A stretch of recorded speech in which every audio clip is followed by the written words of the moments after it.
की नेवाशात जे काही मूलभूत प्रश्न उपस्थित केलेले आहेत त्यामध्ये पिण्याचं पाणी असेल, स्वच्छता असेल, की जे 1 वर्षापासून सरकारच्या ताब्यात आपली नगरपंचायत आहे, सरकार स्वच्छतेसाठी आणि पाणी पुरवठ्यासाठी त्यांनी लक्ष द्यायला पाहिजे नव्हतं. संबंधित अधिकाऱ्यांना बैठक घेऊन सूचना करायला पाहिजे नव्हत्या. त्यांनी कुठलीही नेवासकरांची दखल घेतली नाही. त्यामुळं आज नेवासकरांना 15 ते 20 दिवस पाणी यायला लागतात. त्याचबरोबर स्वच्छतेचा पूर्ण बोजवारा उडालेला आहे.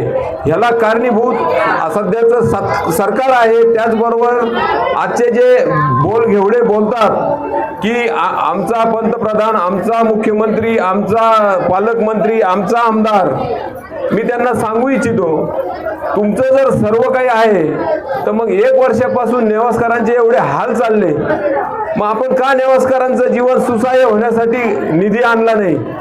आणि दुसरी गोष्ट, 3.5 वर्ष झाले आपल्या जिल्ह्याचे पालकमंत्री नेवाशाचा तीर्थक्षेत्र विकासाचा खूप टिमकी वाजवतात. नेवासकर आमचे विरोधक की असा तीर्थक्षेत्र विकासाचा प्लॅन केला, इतक्या कोटीचा केला, तितक्या कोटीचा केला.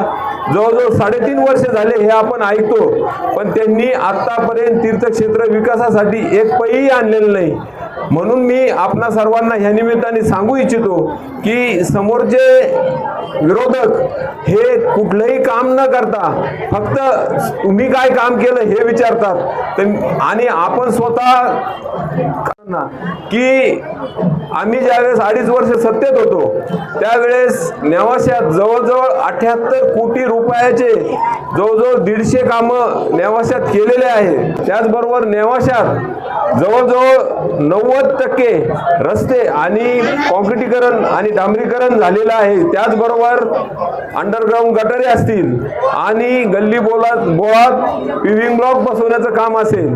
त्याचबरोबर नेवाशाला जोडणारे रस्त्यावरील पुलं, त्यामध्ये खडका रोडवरील पूल असेल, हंडीलिमगाव रोडवरील पूल असेल, उसळ रोडवरील पूल असेल, तसेच चिचबन रोडवरील पूल असेल, हे असे सर्व कामं मग काय कुणी केले हे कामं? की तुम्ही कामं काय केलं हे सांगतात, दुसऱ्याकडे बोट दाखवण्याच्या आधी आपल्या खाली काय अंधार आहे हे आपण पाहिलं पाहिजे. विनाकारण बोलघेवडेपणा करून खोटा निरेटिव्ह पसरून विरोधक